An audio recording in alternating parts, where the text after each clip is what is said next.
El antiguo Egipto fue invadido en repetidas ocasiones durante sus 4000 años de historia.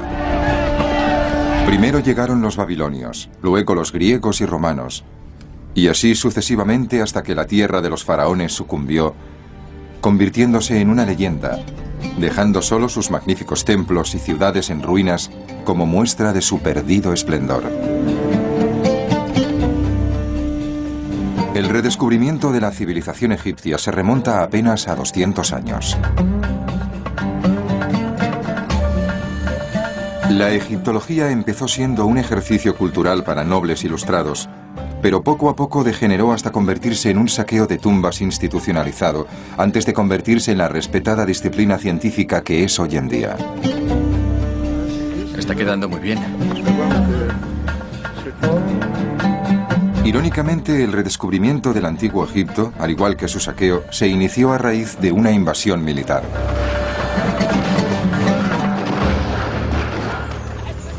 Seguiremos los pasos de ladrones, aventureros, científicos y exploradores que se embarcaron en la búsqueda del antiguo Egipto.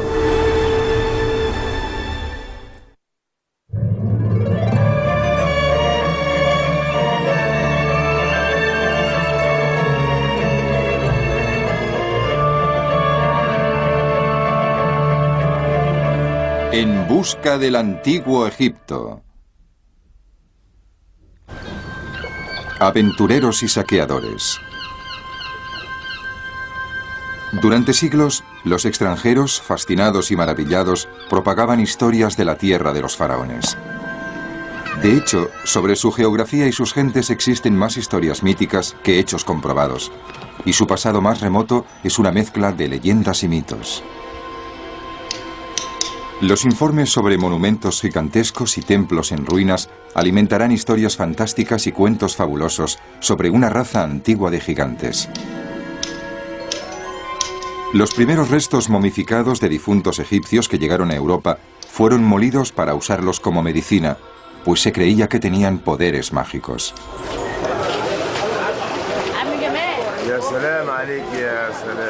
Hasta el siglo XVIII no se hace ningún intento serio por entender Egipto desde un punto de vista académico y científico. La primera chispa de interés por Egipto nace de una de las figuras más imponentes de la historia, Napoleón Bonaparte. En la década de 1790, Napoleón empieza a soñar con un imperio mundial. Como primer paso, decide invadir y conquistar el misterioso y desértico Egipto, puerta del continente africano. El 2 de julio de 1798, el ejército francés llega al puerto de Alejandría. 38.000 soldados desembarcan decididos a conquistar estas ancestrales tierras para mayor gloria de Francia y de su emperador. Napoleón está decidido a estudiar todo lo que pueda de Egipto, para lo que ha tomado una decisión muy poco habitual, la de incluir 167 artistas, investigadores e historiadores en su ejército invasor. Entre esos hombres ilustrados se encuentra el barón Dominique Vivant Denot. Denot tiene los antecedentes típicos del caballero francés de buena familia. Fue cortesano en tiempos de Luis XVI, artista de cierto talento y escritor de una novela erótica, creada para divertir a sus amigos de la corte, aunque no fue ni mucho menos una persona de formación académica. Denot, en sus propias palabras, nos dice: Nunca he estudiado nada. Estudiar me aburre mucho, pero me encanta observarlo todo.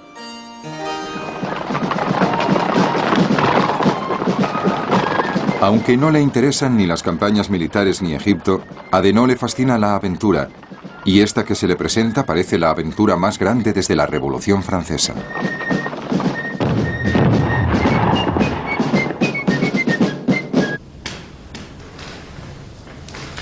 Antes de trasladar su enorme ejército al desierto egipcio, Napoleón funda el Instituto de Egipto para supervisar la labor de sus historiadores.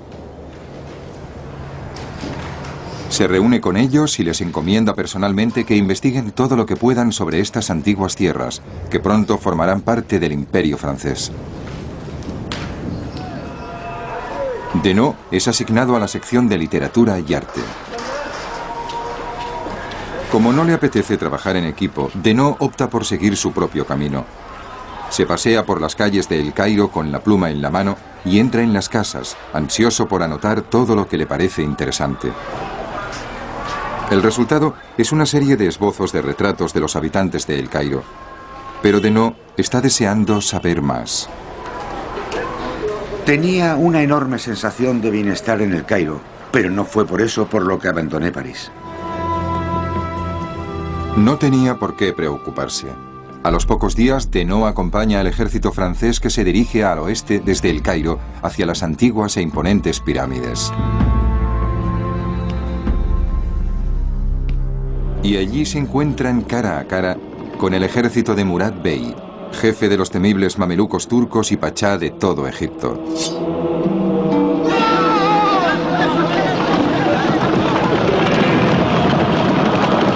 Antes de enfrentarse al enemigo, Napoleón se dirige a sus hombres desde la base de las grandes pirámides. Pensad que desde lo alto de estos monumentos, 40 siglos de historia nos contemplan.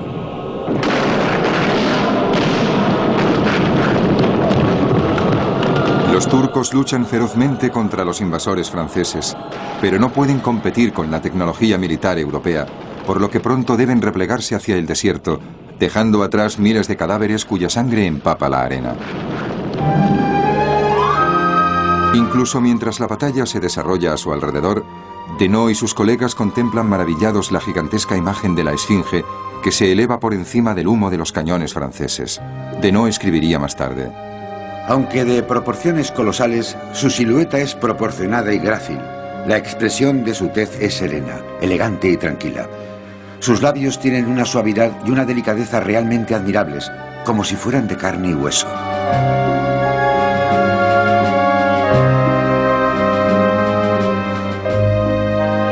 Después de la batalla, los estudiosos empiezan a observar los monumentos de la meseta de Giza y a comprender su auténtica grandeza.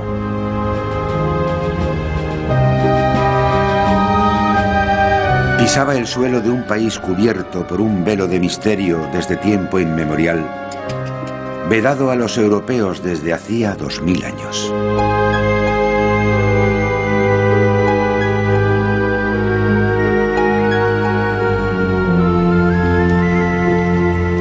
Denot y un selecto grupo de colegas se unen a una división que se dirige al sur para perseguir a los turcos que han huido hacia el desierto. Mientras avanzan por las vastas arenas, los europeos se sorprenden por el número y el tamaño de las ruinas que se encuentran por todo el desierto, que parecen no tener fin. Camino del sur, Denot entabla amistad con su comandante, el general Desaix. Denot admira a Desaix por sus conocimientos sobre literatura y arte, y el general admira al artista por su extraordinario valor. A pesar de los combates constantes, los estudiosos, sin flaquear, dibujan y registran todo lo que ven, incluyendo los horrores provocados por las armas del siglo XVIII. Denot escribe: recibimos una lluvia constante de balas. En los últimos 10 minutos han muerto 3 personas con las que estaba hablando. Una bala pasa entre su cara y el boceto que está terminando. Denot levanta la cara y ve a un árabe volviendo a cargar su mosquete. Entonces Denot toma su arma, le dispara al corazón, se lo atraviesa y recoge tranquilamente su carpeta para volver al campamento. Cuando por la noche el general Desaix le comenta que la línea del horizonte de su dibujo no ha quedado recta, Denot le contesta: bueno, eso es culpa del árabe, que disparó demasiado pronto. En enero de 1799, el ejército ha llegado a la antigua capital, Tebas. Allí, Denot contempla una escena extraordinaria. Cuando alcanzamos la ciudad, vimos un fantasma del lejano pasado. El ejército se detuvo y de repente estalló el aplauso. Fue como si la ocupación de esta capital marcara el cenit de su conquista de Egipto.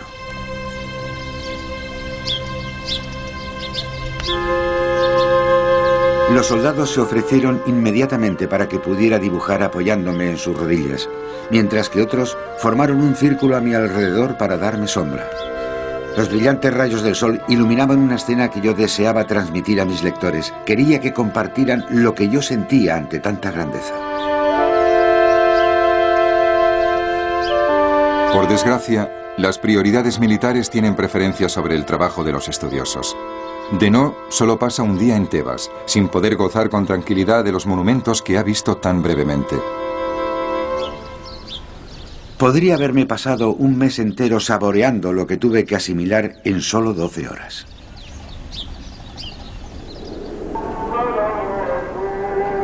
Pocos días después, el ejército llega a Esna. Aquí los antiguos egipcios habían construido un templo que en la actualidad se halla en pleno centro de la ciudad. Cuando entra en el santuario, Denot descubre con horror que unos nativos lo están usando como vivienda.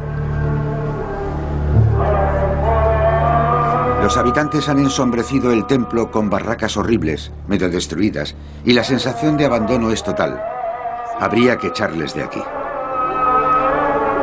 El pórtico se encuentra en buen estado de conservación y presenta gran variedad de relieves. Se compone de 18 columnas con capiteles campaniformes. Me he esforzado por reflejar el monumento de la forma más exacta y viva que he podido. Pero los estudiosos no se limitan a dibujar los edificios. También copian minuciosamente los incomprensibles jeroglíficos que los cubren. Llevan más de un año recogiendo muestras de ese extraño lenguaje pictórico, sin tener ni idea de cómo descifrarlo, con la esperanza de que las futuras generaciones puedan desentrañar sus secretos.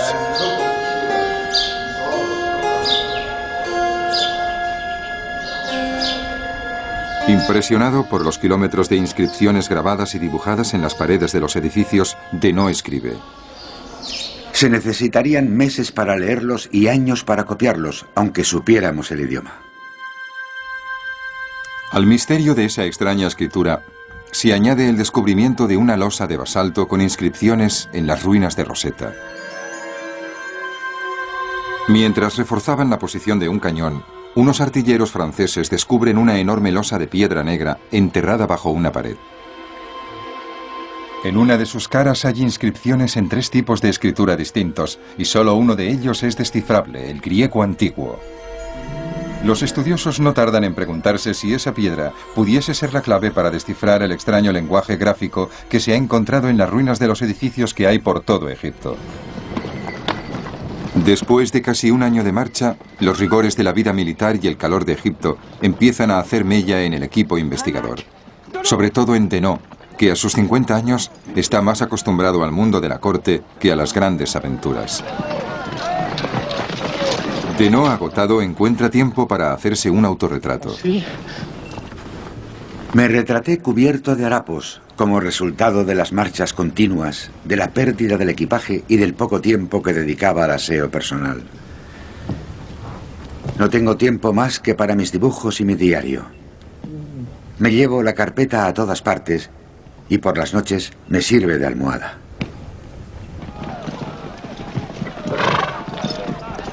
A pesar de las duras condiciones de vida y la falta de suministros, el ejército de Napoleón sigue avanzando lentamente. Egipto se ha convertido en un gran campo de batalla y la situación de los invasores franceses se vuelve cada vez más desesperada.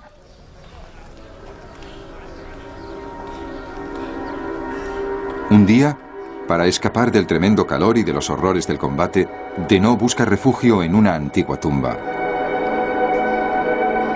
Maravillado, descubre un antiguo papiro con textos.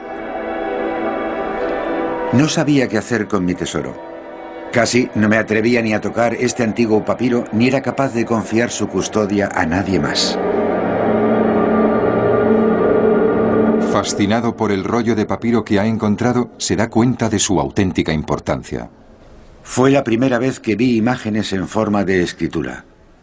Los egipcios debían de tener libros. Cuando las tropas francesas llegan a Asuán, cerca de la frontera sur de Egipto, gran parte del equipo científico se ve incapaz de seguir adelante, incluido Denot. El equipo se queda en la isla de Elefantina y tiene tiempo para revisar su trabajo, comparar notas y recuperarse. Fue el mejor momento de mis viajes. Tenía 8 meses de trabajo por analizar y la suerte de no tener a nadie que me presionara.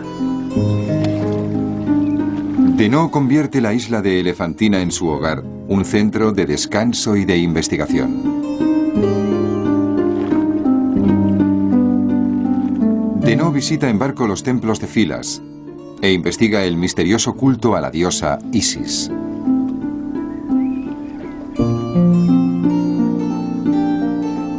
A pesar de sus muchas experiencias memorables en Egipto, es aquí, en Filas, donde Denot encuentra más satisfacción.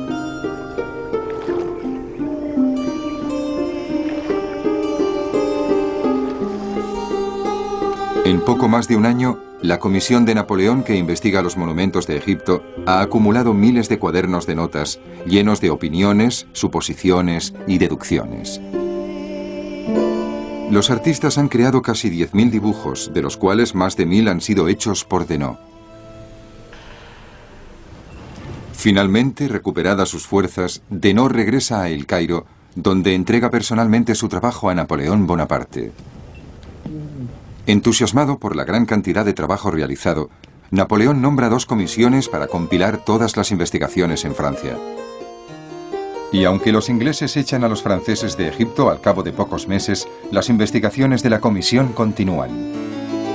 El resultado es el primer estudio formal sobre el antiguo Egipto, la gigantesca Descripción de Egipto. La publicación del trabajo de Denot y de la expedición napoleónica despierta un entusiasmo febril en toda Europa. De repente, Egipto se pone de moda. El barón Dominique Vivant Denot es nombrado director general del Museo Napoleón, que cambiará más tarde su nombre por el de El Louvre. En él trabaja sin descanso para ampliar la colección francesa de arte egipcio.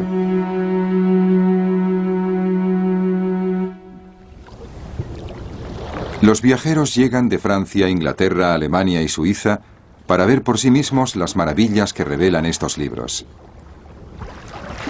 Las historias y los dibujos que traen de sus viajes ayudan a aumentar la creciente popularidad del antiguo Egipto.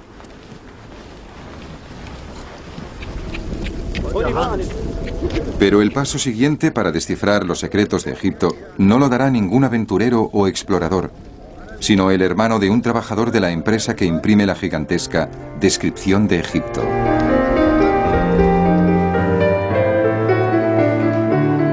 Jacques-Joseph Champollion está seguro de que a su hermano menor, Jean-François, tímido y encerrado en sus libros, le interesarán los curiosos textos jeroglíficos que salpican las ilustraciones.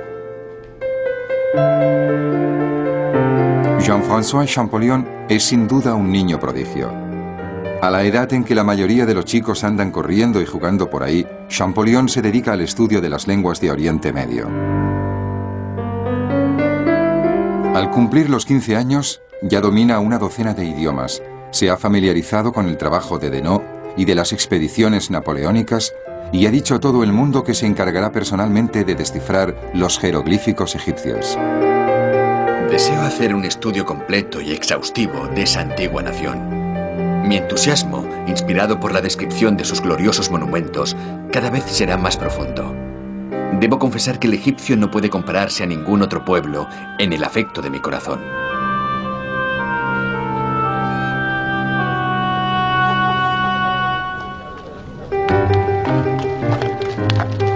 En 1807, Champollion cumple 17 años y se traslada a París. Los 10 años siguientes de su vida los pasará estudiando cualquier indicio informativo que tenga relación con Egipto, con sus monumentos y sus jeroglíficos. Repasa las notas y los diarios de los veteranos de la campaña napoleónica y frecuenta constantemente las salas y los sótanos de la colección egipcia del Louvre.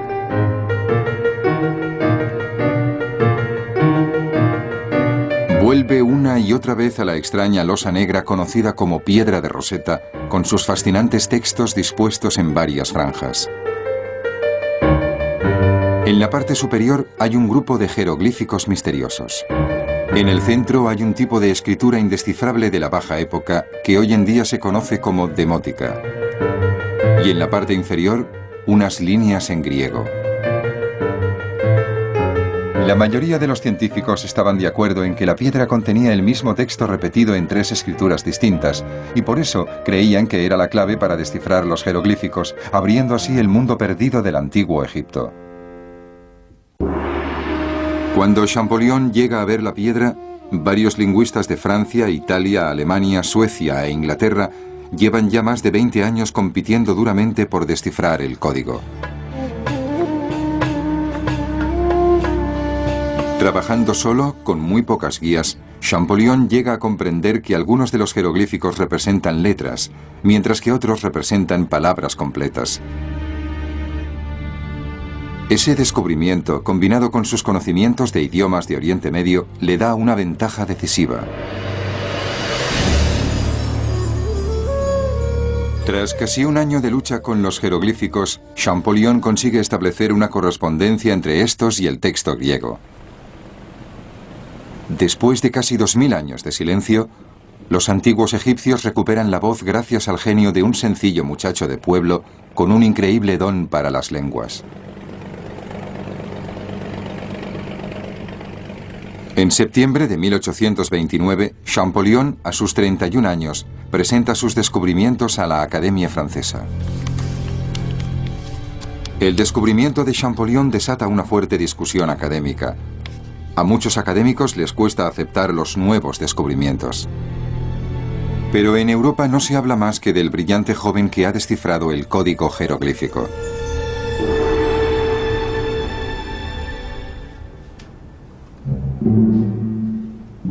Para verificar su trabajo y silenciar a sus detractores, Champollion insiste en que el Louvre organice una expedición a Egipto. Después de años de investigación, Champollion visitará por fin Egipto y comprobará por sí mismo si sus años de estudio para descifrar su código permiten hablar finalmente a las piedras del antiguo Egipto.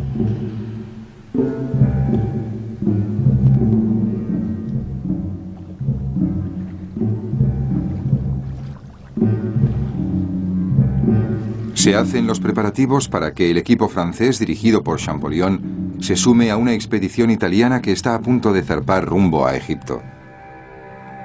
Esta expedición será muy distinta a la organizada 12 años antes por Giovanni Belzoni.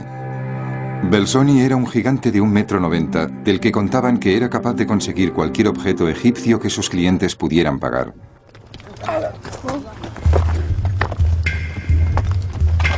Belzoni, que fue forzudo en un circo, monje, bailarín e ingeniero, era ahora el mejor experto del mundo en arqueología egipcia.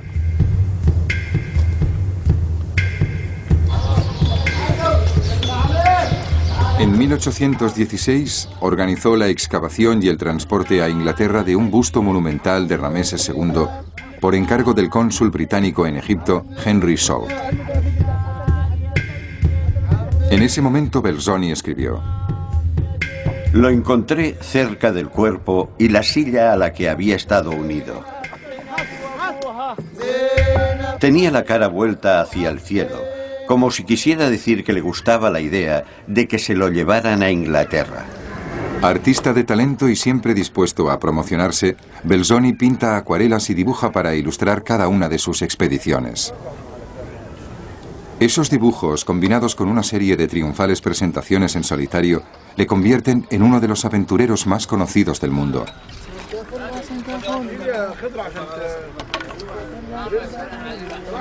Como ocurre con muchos de los primeros exploradores, en Belzoni es difícil distinguir entre la verdad y las historias que se inventa para promocionar su imagen.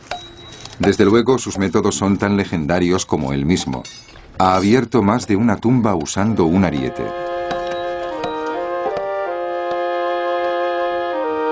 Pero incluso el gran Belzoni tiene rivales que desentierran tesoros por todo Egipto. Bernardino Drovetti le hace una competencia tan tremenda a Belzoni que las historias de sus rivalidades llenan titulares en los periódicos de toda Europa. Para evitar una guerra de saqueos sin contemplaciones, los dos se han repartido Egipto a medias.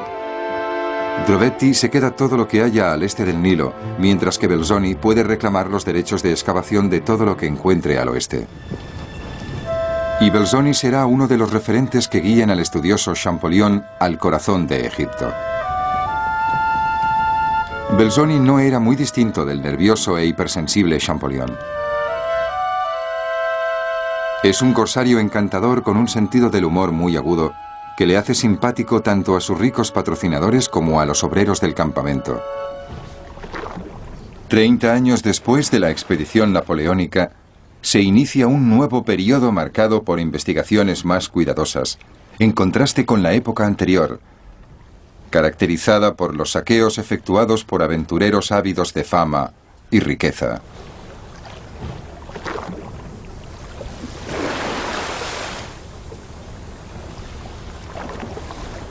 Al día siguiente, Champollion lleva a sus hombres a tierra y escribe en su diario: He llegado a estas tierras de Egipto por las que tanto he suspirado. Mañana subiré a mi barco y tomaré el mando. Todo va a ir bien. El equipo francés atraviesa el desierto. Champollion está fascinado. Hasta ahora solo ha conocido las maravillas de Egipto a través de las ilustraciones de los libros. Ahora las tiene ante sí. En Karnak escribe: He visto la gloria de los faraones, las mayores maravillas que el hombre haya imaginado o creado. Ningún pueblo antiguo o moderno ha concebido jamás la arquitectura a una escala tan sublime. Por fin en Karnak, el resultado de los años de trabajo de Champollion cobra sentido. Es el primer hombre en 2000 años que puede leer las escrituras que adornan las paredes del templo. Los estudiosos han iniciado un estudio sistemático de estos monumentos antiguos, pero estos solo le hablan a Champollion.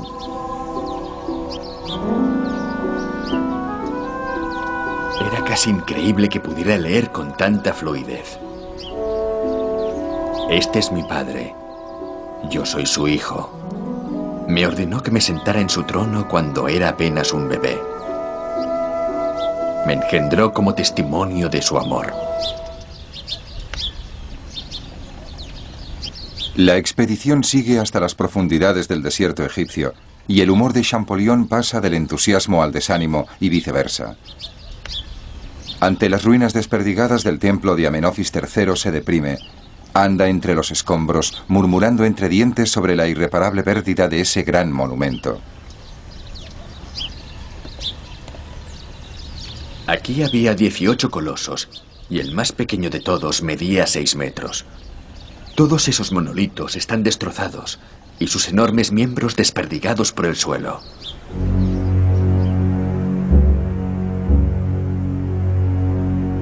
Pero el magnífico Rameseo, el gran templo funerario de Rameses II, le cautiva. El Rameseo es tal vez lo más puro y noble que queda en Tebas. La imaginación se desboca cuando pensamos que este fue el último refugio de los príncipes más famosos de la historia del antiguo Egipto.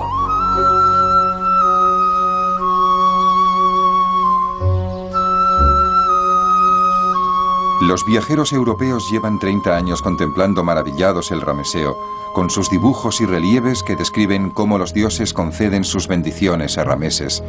Pero Champollion es el primero en descifrar su significado.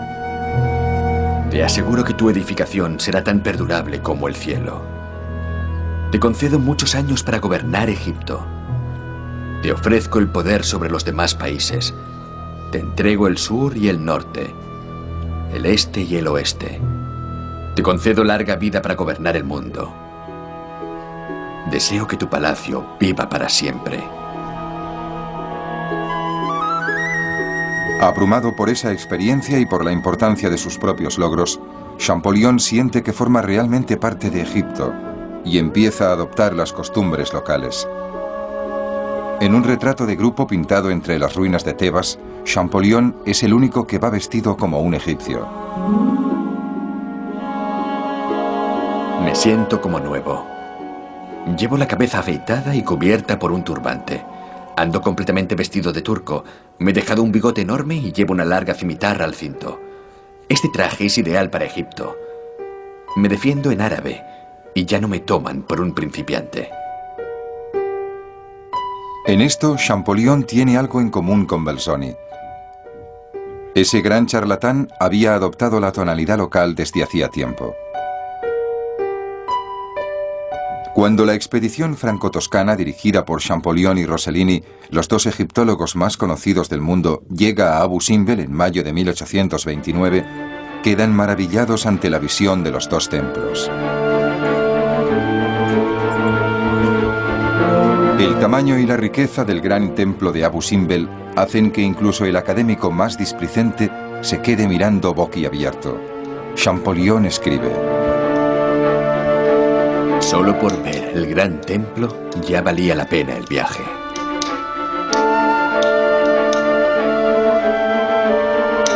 A pesar del peligro de la arena y los desprendimientos, muchos miembros del grupo, incluyendo a Rossellini y Champollion, inician la peligrosa ascensión hasta la entrada del templo. Teníamos que despejar la entrada para dejar un pequeño paso libre de esa arena infernal que amenazaba con cubrirlo todo. Me desnudé casi completamente y me puse boca abajo ante una pequeña abertura de la puerta. Era como estar en la puerta de un horno, y al deslizarme dentro del templo, hacía una temperatura de 52 grados.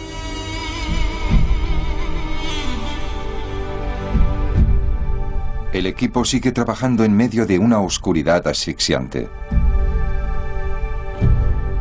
Rossellini, Ricci y yo mismo, y uno de nuestros acompañantes árabes, con velas en la mano, paseamos por ese increíble edificio. Casi incapaces de controlarse, los franceses y los italianos corren de sala en sala, de templo en templo.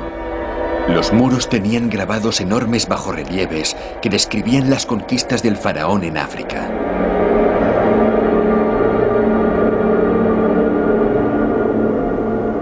Champollion se dedica a copiar los jeroglíficos, descifrándolos, mientras Rossellini hace esbozos que luego convertirá en cuadros. Trabajan sin parar, casi sin comer, y bebiendo solamente el agua del Nilo. Bajo la tensión creciente, el frágil cuerpo de Champollion empieza a ceder. Más de una vez, otros miembros de la expedición le encuentran inconsciente, con sus notas desperdigadas por el suelo.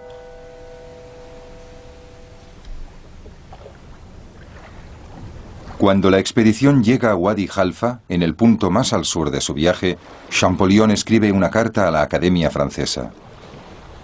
Estoy en situación de informarles de que nuestro alfabeto es correcto. Por fin, después de meses bajo el calor sofocante de Egipto, Rossellini y Champollion vuelven a casa. Mientras Belzoni es recibido como un héroe, Champollion es recluido por una orden de cuarentena. Ante el temor de que la peste exista aún en el Oriente Próximo, las autoridades francesas le mantienen aislado durante meses. Confinado en una celda húmeda, su salud sigue empeorando. En una carta a un amigo escribe: Me han tratado como si tuviera la peste.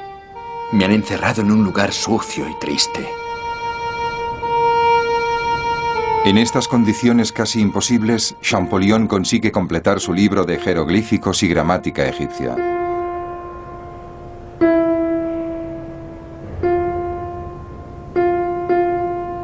Y el 4 de marzo de 1832, solo 27 meses después de volver de Egipto, Jean-François Champollion muere a los 41 años.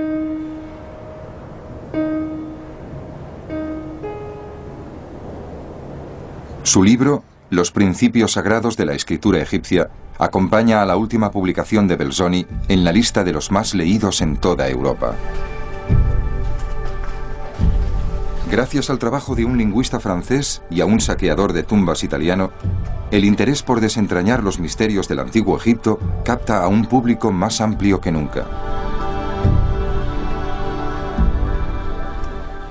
Entre los que se han contagiado de la locura egipcia está Guillermo II, rey de Prusia. Para evitar que el pueblo alemán se quede atrás en la carrera por los tesoros y la gloria de Egipto, el rey Guillermo empieza a buscar un candidato adecuado para que se convierta en el primer egiptólogo oficial de Prusia. Entre los miembros de la corte del rey Guillermo está un estudiante universitario de 23 años que se llama Karl Lepsius. Pocas semanas después de la muerte de Champollion, Lepsius había completado una tesis sobre la traducción de unas complicadas inscripciones latinas. Cuando sus profesores le animan a usar su talento para trabajar con el método de Champollion para descifrar jeroglíficos, Lepsius no muestra ningún interés. Como joven caballero, tiene intención de utilizar sus contactos en la corte real para llevar una vida de comodidades y lujo. Las tumbas calurosas y polvorientas de Egipto no tienen ningún atractivo para un joven ambicioso como él. ¿Cómo iba a saber que su rey estaba buscando un egiptólogo de corte? Ignorante de la oportunidad que le espera, Lepsius emprende un viaje de placer a París que inevitablemente le conduce a la colección egipcia del Louvre y a un encuentro casual con los antiguos colaboradores de Denot y Champollion.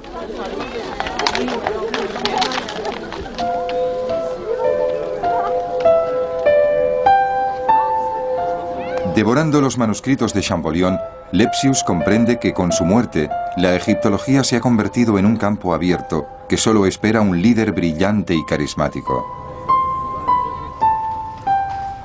Las vacaciones de Lepsius en París se convierten en un viaje de 3 años por Europa.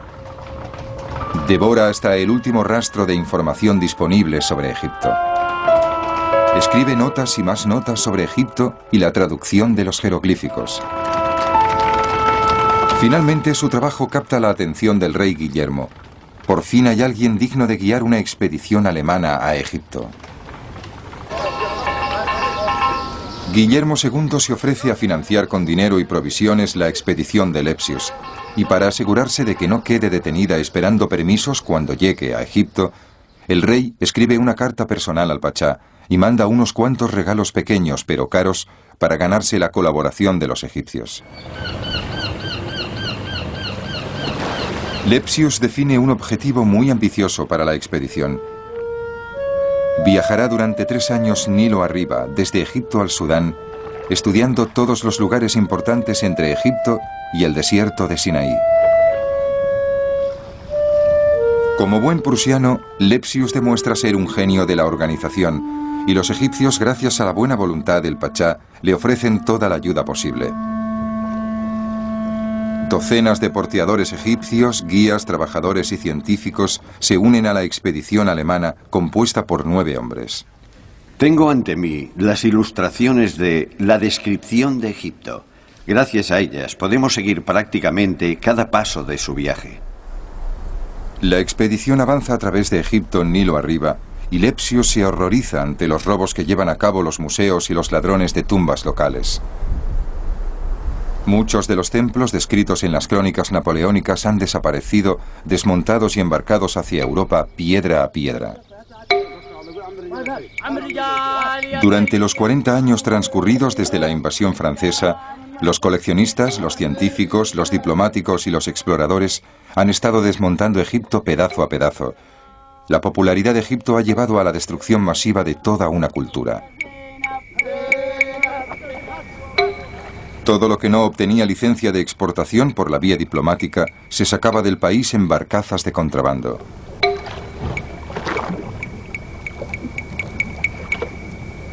Puede que los franceses iniciaran este proceso durante la invasión napoleónica, pero los ingleses y los italianos se habían esforzado por alcanzarles, y gracias a hombres como Belzoni y su rival Drobetti iban ganando terreno. Lepsius no sabe qué hacer. Su único objetivo es estudiar la cultura egipcia, pero empieza a darse cuenta de que si Alemania quiere estar a la altura del resto de Europa, tendrá que llevarse todos los trofeos que pueda. Al investigar la zona que hay alrededor de las pirámides, Lepsius se sorprende porque las expediciones anteriores nunca han explorado de forma sistemática la meseta de Giza. Decide empezar la expedición por ahí.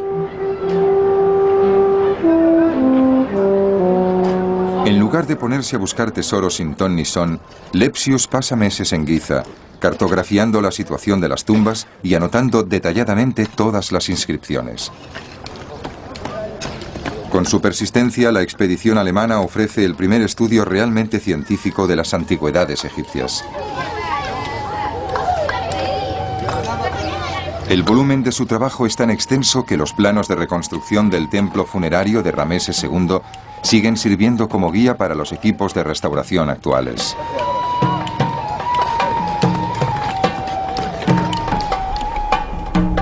En su diario, Lepsius registra los progresos de la expedición. Antes de salir para el sur de Egipto, hemos examinado 130 tumbas privadas y descubierto los restos de 67 pirámides. A finales de 1843, Lepsius se cruza en el camino del explorador y egiptólogo francés Émile Pries d'Avesnes. Como los demás, d'Avesnes también ha adoptado la ropa, el idioma y las costumbres locales, y aunque es un ingeniero experto, vive en una tienda beduina y se hace llamar Edris Effendi.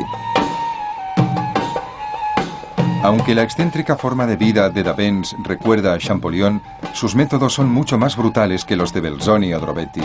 Si ellos eran ladrones, los actos de d'Avesnes son un puro saqueo a gran escala. La expedición alemana y la banda de saqueadores de d'Avesnes se enteran casi al mismo tiempo de que el gobierno egipcio planea demoler la sala de los antepasados del templo de Karnak y utilizar las piedras en un nuevo proyecto arquitectónico.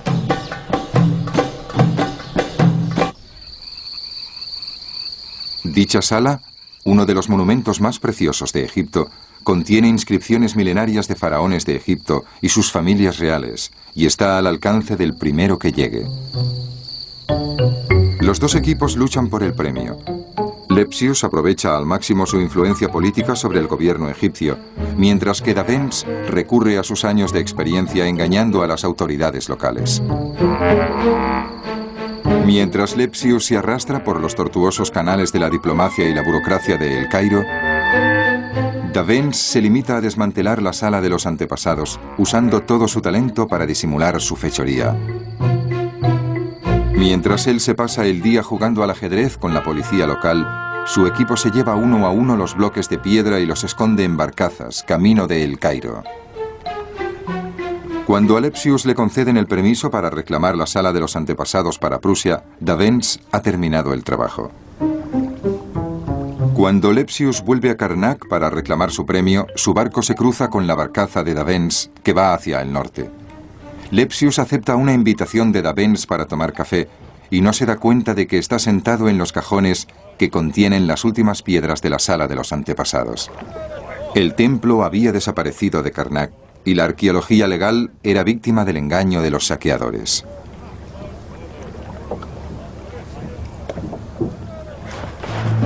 Sin desanimarse, los alemanes siguen hacia el sur, en dirección al Sudán y a Etiopía, buscando respuesta a la pregunta que se había convertido en la fuerza motora de la expedición. ¿Se encontrarán las raíces del Egipto faraónico en una civilización africana largamente olvidada? Lepsius tiene la teoría de que si puede establecer con exactitud la fecha de construcción de los templos de Nubia, podrá demostrar que existe un vínculo histórico entre el antiguo Egipto y el resto de África. Al cabo de un tiempo, la expedición alemana llega al oasis de Wadi Halfa. Ninguna expedición europea se había atrevido a seguir más hacia el sur.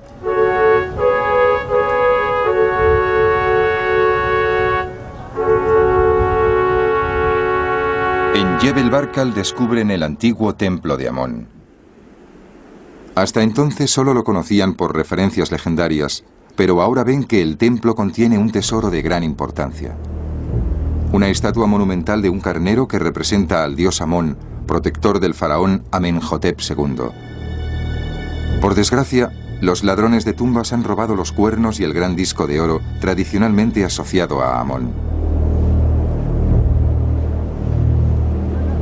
Pero Lepsius está decidido a reclamar su premio para Alemania, usando los mismos métodos despiadados que Belzoni y Drobetti utilizaron antes que él.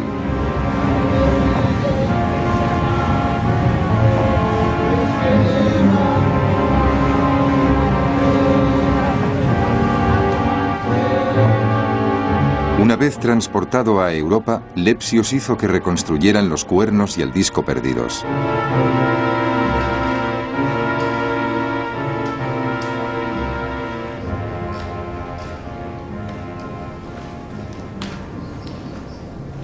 Por fin, al cabo de meses de travesía por el ardiente Sáhara, la expedición alcanza la antigua capital nubia de Meroe, donde descubre nada menos que 80 pirámides funerarias.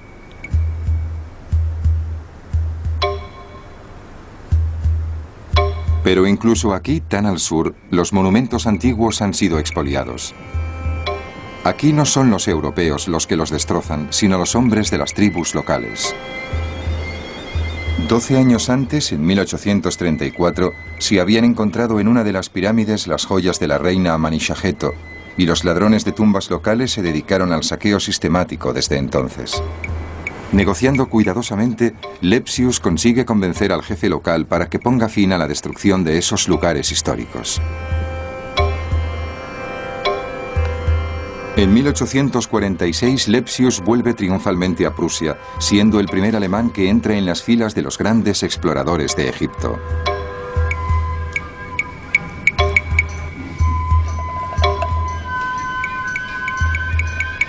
Los trofeos de la expedición incluyen casi 300 cajones que contienen 1500 objetos de Egipto, del Sudán y de Nubia. El botín incluye varias cámaras funerarias, algunas incluso intactas con todo su contenido, y los sarcófagos originales con sus momias. En su esfuerzo por detener el saqueo del antiguo Egipto, Lepsius se ha convertido en uno de sus principales expoliadores.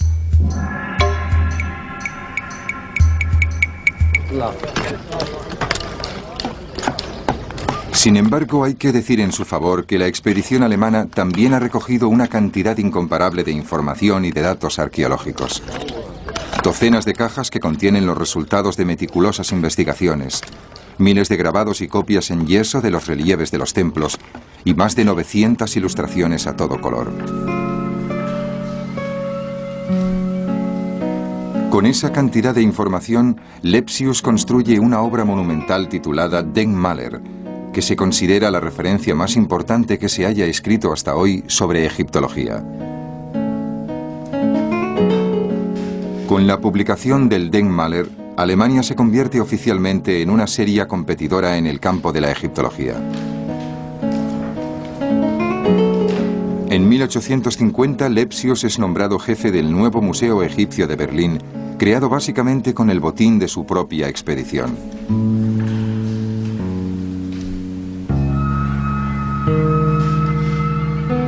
Mientras el rey Guillermo y todos sus súbditos están orgullosos de los logros de Lepsius en Egipto, los egiptólogos del resto de Europa acusan a los alemanes de saqueo en masa. En realidad, la mayor parte de las críticas provienen de franceses, ingleses e italianos, que están sencillamente molestos por la competencia alemana en la gran caza del tesoro egipcio. Pero los alemanes se unen a la batalla y no hay quien la pare. Durante el siglo siguiente se discutirá encarnizadamente cuál es la mejor manera de conservar los antiguos tesoros y la herencia cultural de Egipto.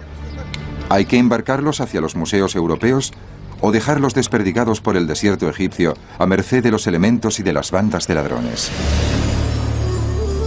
Naturalmente, sin los primeros trabajos de Denot, Champollion, Rossellini y Lepsius, el estudio de Egipto nunca habría avanzado como lo hizo. Pero, ¿es que eso justifica la violación en masa de una cultura nacional?